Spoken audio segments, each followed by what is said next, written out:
स्वागत है आप सभी का अपने YouTube चैनल बिहेवियर एजुकेशंस उपकार की क्लास में। दोस्तों जुड़ जाइए फटाफट। एक सकारात्मक ऊर्जा के साथ चर्चा परिचर्चा करने वाले हैं।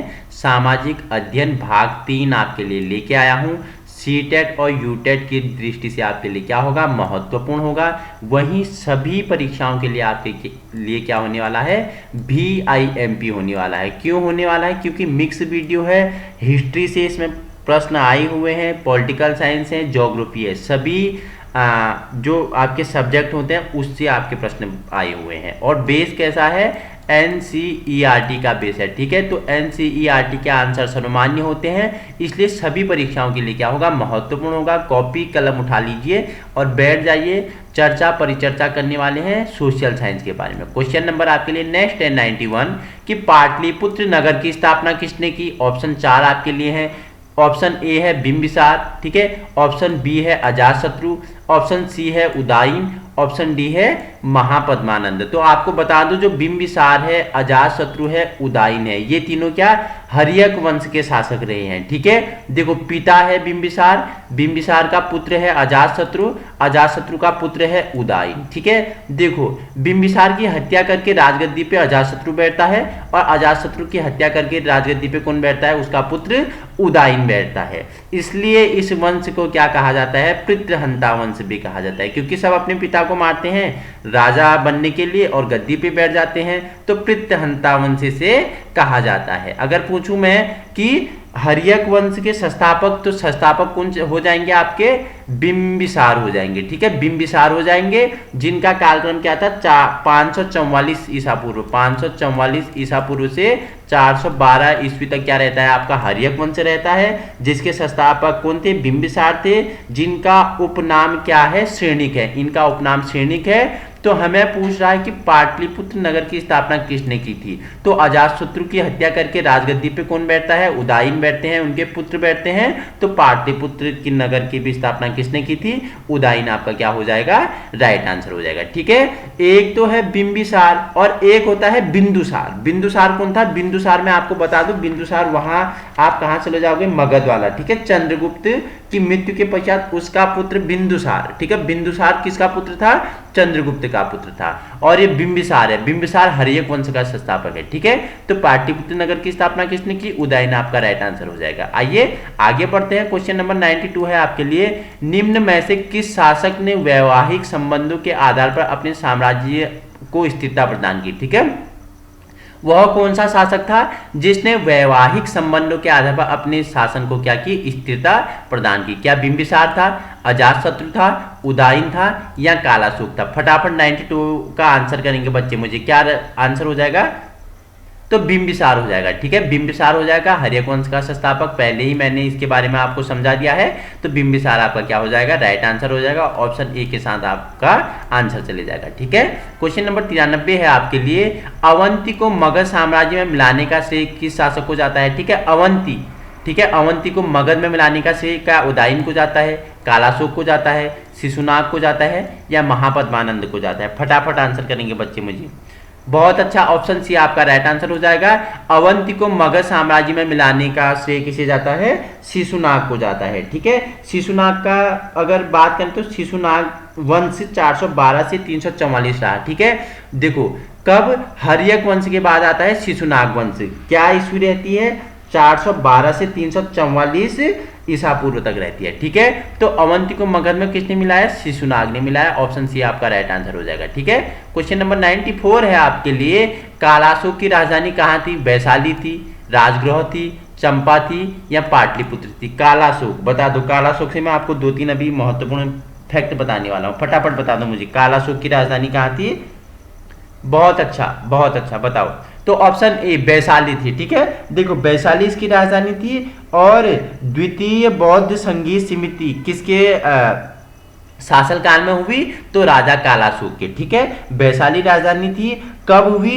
383 ईसा पूर्व, 383 ईसा पूर्व, ठीक है। द्वितीय बौद्ध संगीत समिति कब हुई? 383 ईसा पूर्व हुई। कालाशोक राजा था, वैशाली उसकी राजधानी थी। प्रथम कब हुई? 483 ईसा पूर्व, अजातशत्रु राजा था, राजगृह में हुई थी, ठीक है। तो याद रखना। क्वेश्चन नंबर 95 है आपके लिए, निम्न में से किस शासक को सर्वसत्रांतक अर्थात क्षत्रियों का नाश करने वाला कहा जाता है? किस शासक को क्षत्रियों का नाश करने वाला कहा जाता है? धनानंद हो गया, महापद्मानंद हो गया, अजातशत्रु हो गया, या सिकंदर हो गया, ठीक है। क्वेश्चन नंबर 95 का बच्चे मुझे आंसर करेंगे कि आंसर क्या हो जाएगा? महापद्मानंद आंसर आपका राइट हो जाएगा, ठीक है। ऑप्शन बी आपका क्या हो जाएगा? राइट आंसर हो जाएगा। क्वेश्चन नंबर 96 है, सिकंदर के आक्रमण के समय मगध का शासक कौन था? ठीक है, सिकंदर क्या था? सम्राट था, ठीक है। विश्व विजय अभियान पे निकला था। तो जब सिकंदर ने आक्रमण किया तो मगध का शासक कौन था? तो बहुत इजी आंसर है, बताओ मुझे। 96 का बच्चे आंसर करेंगे मुझे, 96 का यह क्या हो जाएगा? बहुत अच्छा, तो धनानंद बच्चों का आंसर आ रहा है, ठीक है। ऑप्शन सी आपका राइट आंसर हो जाएगा, धनानंद, ठीक है। भोगी विलासी राजा, ठीक है। क्वेश्चन नंबर 97 है आपके लिए, सिकंदर कहाँ का शासक था? तो बता दीजिए, सिकंदर कहाँ का शासक था? तो बताओ किसका पुत्र था? फिलिप का पुत्र था। कहाँ का शासक था? मैकेडोनिया का शासक था, ठीक है। देखो, सिकंदर और पोरस के बीच 326 ईसा पूर्व एक युद्ध हुआ था, उसका नाम मैंने आपको पहले बताया है। जो सीरीज मैंने युद्ध चलाए थे 326 ईसा पूर्व से 1999 कारगिल तक के मैंने सारे युद्ध आपको बताए हुए हैं, ठीक है। 326 में सिकंदर द्वारा पोरस पर क्या किया जाता है? आक्रमण किया जाता है। तो वो युद्ध को क्या विशस्ता या झेलम का युद्ध और एक अन्य नाम से जाना जाता है। ऑप्शन बी आपका राइट आंसर हो जाता है। एक दूसरा नाम था जिसे हाइडो स्पीच का युद्ध कहते हैं, ठीक है। हाइडो स्पीच का युद्ध किसके बीच हुआ था? सिकंदर और पोरस के बीच हुआ था, 326 ईसा पूर्व हुआ था, ठीक है। ब्यास नदी पे हुआ था। विशस्ता या झेलम का युद्ध भी इसे कहा जाता है। क्वेश्चन नंबर 99 है आपके लिए, चंद्रगुप्त मौर्य को सेंट कोटस के रूप में किसने पहचान की? ठीक है, सेंट कोटस के रूप में चंद्रगुप्त मौर्य को किसने पहचाना? जॉन मार्सन ने, विलियम जोन्स ने, जेम्स प्रिंसेस ने, वी स्मिथ ने। तो फटाफट 99 का आंसर करेंगे। ऑप्शन बी आपका राइट आंसर हो जाएगा। अगर पूछे कि चंद्रगुप्त मौर्य को सेंट कोटस के नाम से किसने पहचाना, तो विलियम जोन्स आपका राइट आंसर हो जाएगा, ठीक है। क्वेश्चन नंबर आपके लिए 100 है कि चंद्रगुप्त मौर्य का प्रधानमंत्री कौन था? आपको पता है चंद्रगुप्त मौर्य क्या था? एक साधारण सा व्यक्ति था, एक क्या था? एक तुच्छ कुल का क्या था? एक बालक था। उसे चाणक्य द्वारा क्या बनाया गया? मगध के सिंहासन पे बैठाया गया था, ठीक है। चाणक्य इनका क्या था? प्रधानमंत्री था, ठीक है। चाणक्य की एक प्रसिद्ध रचना है, बता दो, अभी बताता हूं क्या है, ठीक है। इकोनॉमिक्स, अर्थशास्त्र इनकी क्या है? प्रसिद्ध रचना है। चाणक्य का उपनाम पूछिए तो कौटिल्य हो गया। विष्णुगुप्त इनका क्या था? उपनाम था, ठीक है। क्वेश्चन नंबर 101 है आपके लिए, चंद्रगुप्त मौर्य ने नंद वंश के किस शासक को समाप्त कर मौर्य वंश की स्थापना की? मैंने बता दिया। तो चंद्रगुप्त मौर्य ने किस वंश के राजा को हराया और मौर्य वंश की स्थापना की? फटाफट बताइए मुझे, फटाफट आंसर करेंगे बच्चे। तो ऑप्शन डी आपका राइट हो जाएगा, ठीक है। धनानंद को इन्होंने क्या किया?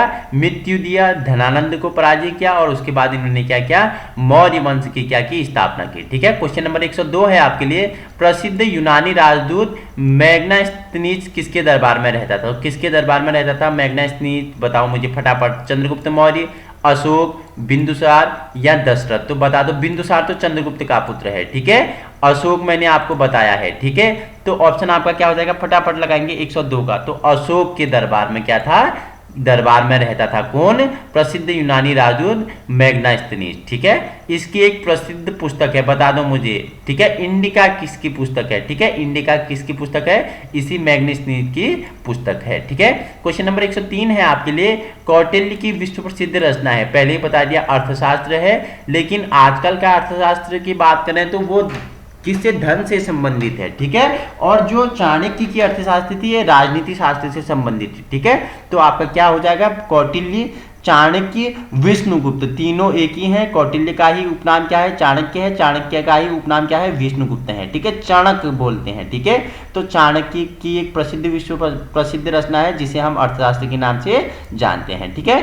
इंडिका किसकी रचना है? अभी मैंने बता दिया। तो किसकी थी? ऑप्शन सी आपका राइट आंसर हो जाएगा। मैग्नास्तीनिस की क्या है? रचना है इंडिका, जो किसके दरबार में रहते थे? अशोक के दरबार में रहते थे, ठीक है। अब बताओ, यहां तक किसी को कोई इश्यू है तो बताओ, ठीक है। क्वेश्चन नंबर 105 105 है आपके लिए, निम्नलिखित में से कौन सा कथन असत्य है? कौटिल्य का दूसरा नाम विष्णुगुप्त या चाणक्य था, ठीक है, सत्य है, ठीक है। चंद्रगुप्त ने सौराष्ट्र में सुदर्शन झील का निर्माण करवाया था, बताओ मुझे सत्य था या असत्य था, फटाफट बताइए। और नेक्स्ट है, चंद्रगुप्त मौर्य ने अपने अंतिम समय में जैन धर्म की दीक्षा ली, श्रवणबेलगोला में प्राण त्याग दिए। तो क्या है, सभी आपकी राइट आंसर हो जाएंगे, ऑप्शन डी आपका क्या। क्वेश्चन नंबर 106 है आपके लिए, यूनानियों ने किसे अमित्रिटेटस कहा गया है? तो क्या चंद्रगुप्त मौर्य को कहा है, अशोक को कहा है, बिंदुसार को कहा है या कुणान को कहा है? फटाफट आंसर करेंगे बच्चे 106 का मुझे फटाफट। तो बिंदुसार को कहा है, ठीक है। बिंदुसार को क्या कहा है यूनानियों ने, बताओ मुझे। अमित्रिटेटस कहा है, ठीक है, याद रखना। क्वेश्चन नंबर 107 है आपके लिए कि मौर्य शासक अशोक ने कलिंग पर कब आक्रमण किया था? तो मौर्य शासक कौन था? अशोक था। इसने कलिंग पर कब आक्रमण किया था? फटाफट बता दीजिए मुझे। राइट आंसर आपका क्या हो जाएगा, ऑप्शन बी 261 ईसा पूर्व क्या मौर्य शासक अशोक ने कलिंग पर आक्रमण किया था, ठीक है। देखो बहुत बार पूछा जाता है, 108 है आपके लिए, अशोक के शिलालेख को सर्वप्रथम किसने पढ़ा? तो किसने पढ़ा बताओ मुझे, फटाफट मुझे बताओ कि अशोक के शिलालेखों को सर्वप्रथम किसने पढ़ा? तो ऑप्शन डी आपका है, जेम्स प्रिंसेस ने पढ़ा, ठीक है। अशोक के शिलालेख आपको पता है देहरादून कालसी से भी प्राप्त हुए हैं, ठीक है, कालसी से प्राप्त हुए हैं इनके महत्वपूर्ण शिलालेख, ठीक है, जिसमें इन्होंने क्या कर दी थी, सभी राज्य के लिए व्यक्तियों के लिए चिकित्सा की व्यवस्था कर दी थी, ठीक है, उसमें पढ़ा गया है। जेम्स प्रिंसेस ने पढ़े थे, ठीक है, याद रखना, जेम्स प्रिंसेस ने पढ़े थे अशोक के शिलालेख, ठीक है, कालसी से भी प्राप्त हैं, ठीक है। क्वेश्चन नंबर 109 है आपके लिए कि अशोक ने किस शिलालेख में उसकी कलिंग विजय का वर्णन किया है? तो बताइए, बहुत ही इंपॉर्टेंट है, 109 पूछ लेता है, अशोक ने किस शिलालेख में अपने कलिंग विजय का वर्णन किया है, बताओ मुझे। तो जो इनका 13वां है, ठीक है, जो 13वें नंबर का इनका शिलालेख है, 13वें, उसमें इन्होंने कलिंग विजय का क्या किया है, वर्णन किया है, ठीक है। शिलालेख क्या होते हैं, पत्थरों में उत्कीर्ण होते हैं, इनके जो क्या होते हैं, कथन होते हैं वो। तो इनके जो इन्होंने क्या बोला कि मेरी कलिंग विजय की यात्रा किसमें वर्णन है, शिलालेख 13वें में वर्णन है, ठीक है। क्वेश्चन नंबर 110 है आपके लिए, निम्न में से किस लघु शिलालेख में अशोक ने बुद्ध साक्य एवं अशोक का नाम मिलता है? देखो एक लघु शिलालेख है इनका, उसका बुद्ध साक्य में अशोक का नाम मिलता है, ठीक है। किस में मिलता है, अरोरा में मिलता है, मास्की में मिलता है, एंडगुंडी में मिलता है और सहस्राम में मिलता है। तो 110 का 4 ऑप्शन है, बच्चे का आंसर करेंगे तो ऑप्शन बी आपका क्या राइट आंसर हो जाएगा, मास्की में, ठीक है। मास्की इनका एक लघु शिलालेख है जिसमें अशोक का बुद्ध साक्य एवं अशोक का नाम मिलता है, ठीक है। आगे चर्चा परिचर्चा करते हैं। क्वेश्चन नंबर 111 है आपके लिए, अशोक का कौन सा अभिलेख 2 भाषाओं ग्रीक एवं अरेमिक में प्राप्त है, ठीक है, अरामेइक में प्राप्त है, बताना मुझे। अशोक की 2 शिलालेख हैं, एक तो ग्रीक भाषा होगी, एक अरामेइक होगी, तो कौन सी है, नाम बताओ। सरेकुना है, ठीक है, शाहबाजागढ़ी है, कालसी है और रुमिनदेई है। तो फटाफट मुझे 111 का आंसर करेंगे, आपका क्या हो जाएगा राइट आंसर, तो सरेकुना, ठीक है, सरेकुना 2 भाषाओं में है, ठीक है, ऑप्शन ए आपका राइट आंसर हो जाएगा। क्वेश्चन नंबर 112 है आपके लिए, सांची के स्तूप का निर्माण किसने कराया है? बहुत बार बता दिया है मैंने, 112 बच्चे ने लगा दिया है, सर सी या राइट आंसर है, ठीक है। अशोक ने क्या करवाया था, सांची के स्तूप का निर्माण करवाया था, ठीक है। क्वेश्चन नंबर 113 है, मैग्नेस्नीज ने भारतीय समाज का वर्गीकरण कितने भागों में किया? पूछ लेता है आपने। जो मैग्नेस्नीज है, जिनकी प्रमुख पुस्तक मैंने आपको बता दी है इंडिका, इन्होंने भारतीय समाज का वर्गीकरण कितने भागों में किया था? फटाफट आंसर लगाएंगे, कितने भागों में किया था? बहुत अच्छा, बहुत अच्छा, ऑप्शन डी 7 भागों में किया था, ठीक है। किस मौर्य शासक ने धम्म का प्रतिपादन किया? धम्म क्या होता है, धम्म मतलब होता है धर्म, ठीक है, धर्म बोलते हैं धम्म को। किसने इसका प्रतिपादन किया? चंद्रगुप्त मौर्य, अशोक, दशरथ और कुणान। किसने धम्म का प्रतिपादन किया था? फटाफट मुझे बताएंगे। धम्म का प्रतिपादन किसने किया था? अशोक ने किया था, ठीक है, राजा अशोक ने किया था, ठीक है। ये बहुत ही इन्होंने क्या किया, लड़ाई के बाद में, ठीक है, इनको क्या हुआ, अचानक से क्या हुआ, ऐसी इनके मन में सोचा है कि मैं इतनी लड़ाई क्यों कर रहा हूँ, ठीक है, क्यों ये खून खराबी। तो अंतिम समय में इन्होंने क्या कर दिया था, धम्म शब्द का प्रतिपादन किया और धर्म के राह पे चले, ठीक है। क्वेश्चन नंबर 115 है, निम्नलिखित में से कौन सा कथन असत्य है, ठीक है, असत्य बताना है। अशोक ने धम्म के प्रचार के लिए महेंद्र एवं संघमित्रा को श्रीलंका भेजा। ठीक है, अशोक के पुत्र महेंद्र और संघमित्रा इनके पुत्र थे। ठीक है, पुत्र पुत्री। ठीक है, तो इन्होंने श्रीलंका भेजा किसके लिए? धम्म के प्रचार प्रसार के लिए। ऑप्शन ए आपका क्या है? राइट है। सत्य है या असत्य है? फटाफट बता दीजिए मुझे। तो क्या है? सत्य है। इन्होंने धम्म के प्रचार प्रसार के लिए अपने पुत्र पुत्री को महेंद्र और संघमित्रा को कहाँ भेजा था? श्रीलंका भेजा था। ठीक है, ऑप्शन बी है चंद्रगुप्त मौर्य की राजधानी पाटलिपुत्र थी। क्या ठीक है? ये चंद्रगुप्त मौर्य की राजधानी कहाँ थी? पाटलिपुत्र थी। सत्य है। ठीक है, अशोक के धम्म की परिभाषा राहुलवादुसुत्त नामक बौद्ध ग्रंथ से प्राप्त ली गई है। तो सत्य है, तो आपका क्या हो जाएगा? ऑप्शन डी आपका राइट आंसर हो जाएगा। अगर पूछे कि कौन सा कथन असत्य है, तो असत्य कोई नहीं है, सभी कथन क्या है? सत्य है। ठीक है, उपरोक्त सभी आपका राइट आंसर हो जाए। उपरोक्त में से कोई कथन नहीं है। ठीक है, प्रश्न नंबर 116 है आपके लिए, पूछ रहा है कि विश्व का सबसे ऊंचा ज्वालामुखी कोटापेक्सी कहाँ स्थित है? विश्व का सबसे बड़ा ज्वालामुखी कौन है? कोटापेक्सी इसका नाम है। कहाँ स्थित है? 4 ऑप्शन है, 116 का आंसर लगाएंगे बच्चे। कहाँ है? इक्वाडोर आपका राइट आंसर हो जाएगा। ठीक है, ऑप्शन बी के साथ चले जाएंगे। कोटापेक्सी सबसे बड़ा या सबसे ऊंचा क्या है? ज्वालामुखी है, जो इक्वाडोर में स्थित है। प्रश्न नंबर 117 है आपके लिए कि निम्नलिखित में से किसे प्रकृति का सुरक्षा वाल्व कहा जाता है? बताना है, प्रकृति का सुरक्षा वाल्व किसे कहा जाता है? ज्वालामुखी, भूकंप, ओजोन गैस या नदियां? बहुत ही इजी है। प्रश्न नंबर 117 लगाएंगे बच्चे। ज्वालामुखी को क्या कहा जाता है? प्रकृति का सुरक्षा वाल्व कहा जाता है। ठीक है, याद रखना। क्वेश्चन नंबर 118 है, निम्नलिखित में से कौन सा युग्म सुमेलित नहीं है? ठीक है, 4 पर्वत हैं ज्वालामुखी। ठीक है, और स्थान है। क्या एटना इटली में है? ठीक है, फ्यूजियामा जापान में है, पोपो म्यांमार में है या क्राकटुआ मलेशिया में है? तो आपको बताना है सुमेलित कौन सा नहीं है, बता दो मुझे। तो क्या 3 तो है, देखो एटना इटली है, फ्यूजियामा जापान है, पोपा कहाँ है? म्यांमार है। लेकिन ऑप्शन डी आपका क्या हो जाएगा? राइट आंसर हो जाएगा।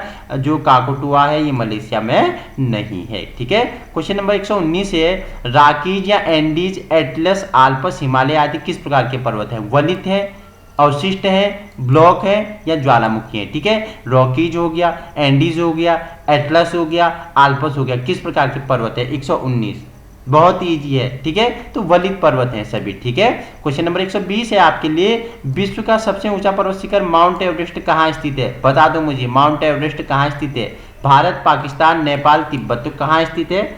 बहुत ही इजी है, तो नेपाल में स्थित है। ठीक है, नेपाल में स्थित है क्या? Mount Everest. ठीक है, लंबाई क्या है इसकी? 8,848। ठीक है, वर्ग किलोमीटर। ठीक है, मीटर, वर्ग नहीं मीटर। ठीक है, मीटर इसकी क्या है? सॉरी, 8,848 मीटर इसकी क्या है? ऊंचाई है। ठीक है,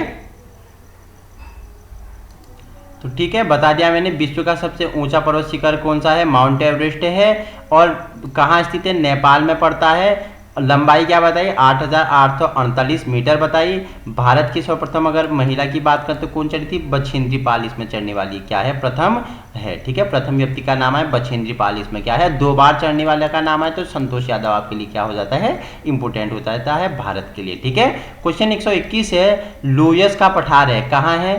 ठीक है, तो हिमानीकृत है, जलीकृत है या नदीकृत है या पवनकृत है? तो बताना है लोयस का पठार है क्या है? हिमानीकृत है, जलकृत है, नदीकृत है या पवनकृत है? फटाफट मुझे बता दीजिए बच्चों। तो क्या है? बहुत अच्छा आंसर आ गया बच्चों का, पवनकृत है। ठीक है, ऑप्शन डी आपका क्या राइट आंसर हो जाएगा? पवनकृत है। ठीक है, क्वेश्चन 122 है, विश्व का सर्वाधिक ऊंचा पठार कौन सा है? तिब्बत का पठार। ठीक है, कोलंबियो का पठार हो गया। ठीक है, कोलोरेडो का पठार हो गया, और क्या? बोलिविया का पठार हो गया। तो कौन सा है? बोलिविया का पठार है क्या?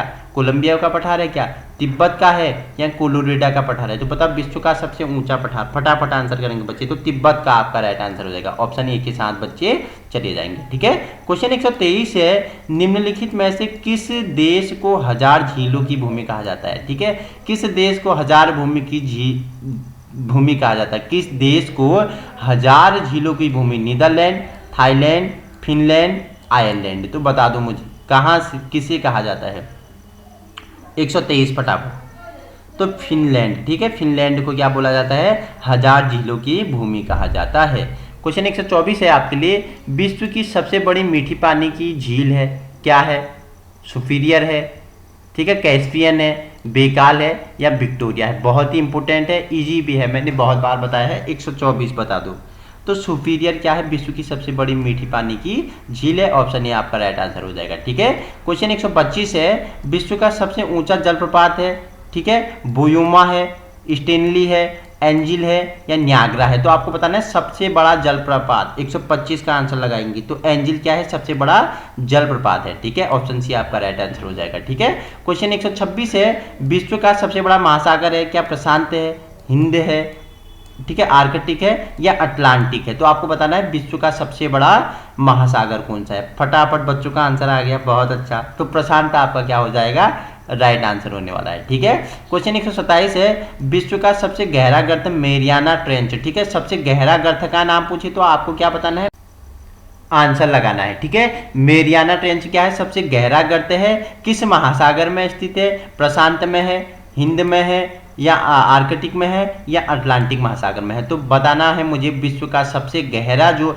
गर्त है मेरियाना ट्रेंच किस महासागर में है, फटाफट बताइए। बहुत अच्छा, बहुत अच्छा। 127 का आंसर आ गया बच्चों का, प्रशांत महासागर में सर क्या है, मेरियाना ट्रेंच स्थित है। ठीक है, क्वेश्चन 128 है, पृथ्वी के कितने प्रतिशत भाग पर जलमंडल का विस्तार है। सभी को पता है बच्चों को, तो 71 आपका क्या हो जाएगा, राइट आंसर हो गया। बाकी 29 में क्या है, स्थलमंडल है। ठीक है, 29 में स्थलमंडल है, 71 में क्या है, जल है। लेकिन पीने योग्य जल की बात करें तो कितना है, पीने योग्य जल की बात करें तो 1% है। ठीक है, याद रखना। क्वेश्चन नंबर 129 है, समुद्री जल में सर्वाधिक मात्रा कौन सा लवण पाया जाता है। तो आपको पता है कौन सा लवण पाया जाता है समुद्री जल में सर्वाधिक मात्रा में। 129 का आंसर करेंगे तो सोडियम क्लोराइड आपका राइट आंसर हो जाएगा। ऑप्शन बी आपका क्या हो जाएगा, अगर समुद्री जल में सर्वाधिक मात्रा कौन सा लवण पाया जाता है तो सोडियम क्लोराइड पाया जाता है। ठीक है, क्वेश्चन 130 है, अंतिम प्रश्न है आपके लिए, सबसे लवणीय सागर है, अरब सागर है, भूमध्य सागर है, लाल सागर है, मृत सागर है। तो देखो मृत सागर, ठीक है, अगर कूद जाओगे तो लवण से क्या हो जाओगे, मृत हो जाओगे। तो 130 का क्या हो जाएगा आपका, मृत सागर सबसे ज्यादा क्या है, लवणीय सागर है। ठीक है, याद रखना हमने कितने क्वेश्चन कर लिए, हमने 40 क्वेश्चंस कर लिए VIMP आगामी आने वाले टेट परीक्षाओं के लिए और सभी परीक्षाओं के लिए क्या होगा, महत्वपूर्ण होगा। अगर आपको इसी प्रकार की वीडियो चाहिए आप हमारे YouTube चैनल बिहेवियर एजुकेशन उपकार की क्लास को ज्वाइन कर सकते हो, जहां हम क्या प्रश्नोत्तरी भी लगाते हैं और डीपली अध्ययन भी करते हैं, कनेक्टिंग वीडियो होती है। ठीक है, जैसे मैंने बताया था पाटलिपुत्र नगर की स्थापना किसने की, तो उत्तर उदयन था। ठीक है, उदयन किसका पुत्र था, अशोक का पुत्र था। अशोक किसका पुत्र था, बिंबिसार का पुत्र था। ठीक है, सभी अपने पिताओं की हत्या करके राजगद्दी पर बैठ जाते हैं। Thank you so much.